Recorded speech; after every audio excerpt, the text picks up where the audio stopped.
Good afternoon.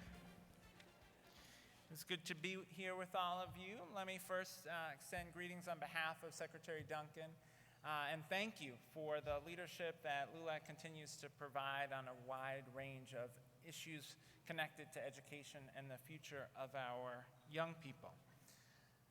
I'm only speaking briefly, but I want to touch on a few key points about this particular moment in history. I started out my career as a high school social studies teacher, so I always like to put things in historical context.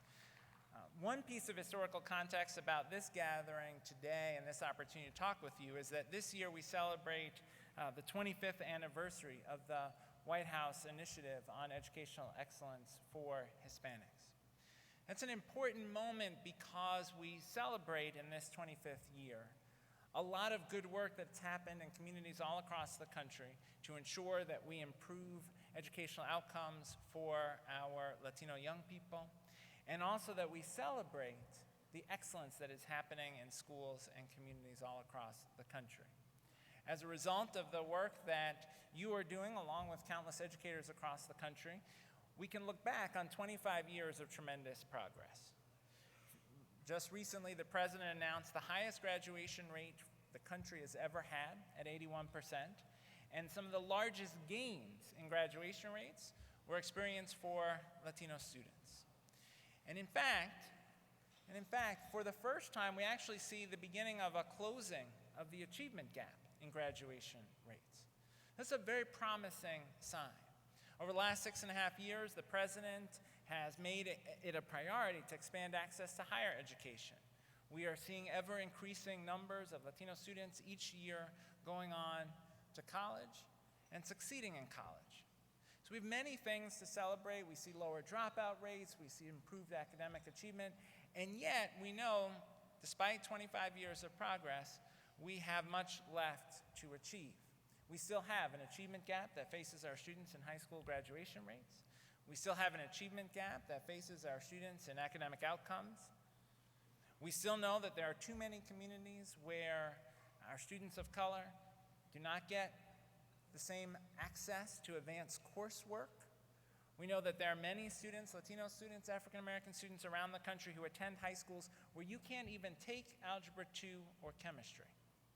If we want our students to be prepared to succeed in college, if we want our students to be prepared to succeed in STEM careers, we need to make sure that all students have access to the full range of coursework. We still know there are too many schools and communities where our students for whom English is not their first language are not getting adequate support. We know that there are too few teacher preparation programs that ensure that teachers are well prepared to help students for whom English is not their first language to succeed. So we have much work to do, and we are at a crossroads moment as a country. Today in Congress, they are debating the renewal, the reauthorization of the Elementary and Secondary Education Act. That law also has to be put in historical context. That law was first adopted in 1965 as a civil rights law. That law has to be viewed in the context of the Civil Rights Act of 1964, the Voting Rights Act of 1965, the launch of Head Start in 1965. How we treat education is an indicator of who we are as a people, what we believe in as a country, and how we approach the reauthorization of the Elementary and Secondary Education Act will say a lot about how we move forward together as a country. The President and the Secretary have argued that a reauthorized Elementary and Secondary Education Act has to ensure that all students are prepared for success in college and careers. Not some students, not just students in certain communities, but students in every community, regardless of race or zip code, regardless of the immigration status of their family. Every student in our schools is entitled to an education that prepares him or her for success after high school. We've said that a good reauthorization of the Elementary and Secondary Education Act has to invest in our schools that need the most support. The President has called for an additional $1 billion in Title I funding because he believes that we need to do more as a country to ensure that our students in our most disadvantaged communities have access to the full range of opportunity. We believe a good reauthorization of the law needs to honor the importance of supporting teachers and principals, helping them to help our students excel. We believe a good reauthorization needs to incorporate early learning because we know, and Secretary Duncan often makes this point, it's not that students start learning the first day of kindergarten. Learning begins even before kindergarten. And we've got to invest in early learning. We know there are huge returns on investment, and a good reauthorization of the law will put resources there. Unfortunately, there are voices who are advocating for a different vision. There are voices who are advocating for changes to the Title I formula that would actually move funds from the highest need schools to more affluent schools.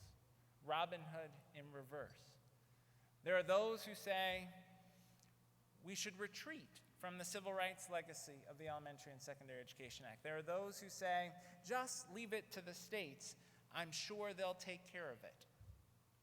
But we know from American history that just leave it to the states is not enough. States are important laboratories of innovation, but there is a critical role for the federal government, whether it's on issues of voting rights or issues of education. There is a critical role for the federal government to protect the civil rights of students.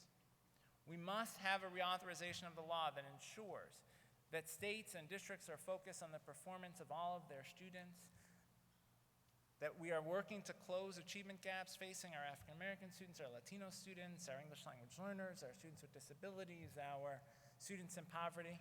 We must have a law that says it's not enough just to identify when a school is struggling. You've got to provide support so we get to better outcomes for students.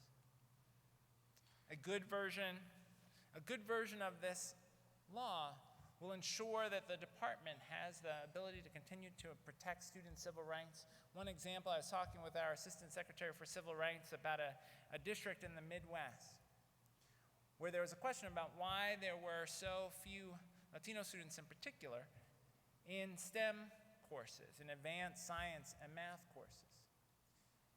And as a result of our civil rights investigation in that district, it was determined that the district was sending information home to families only in English in that district. And so not surprisingly, there were some families that didn't even know, some parents who didn't even know about the opportunities that were available for their children. That is a good example of why we need a federal role to protect civil rights, to protect the interests of students. We also need, as we move forward, to match the language of the law with an investment of resources. The President has called for a $5 billion investment over 5 years in innovation and teaching to improve the preparation and support and professional development for our teachers. The President has called for tripling the funding for Promise Neighborhoods to bring together services across communities to support our students.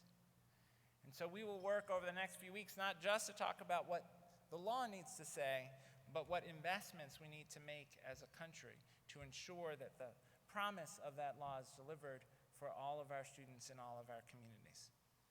So I very much appreciate the opportunity to be with you all today. I hope that we can continue to work together to ensure that we advance the cause of civil rights, we advance the cause of social justice, we continue to bring our country ever closer to the promise of equal opportunity for all. Thank you very much for your time today.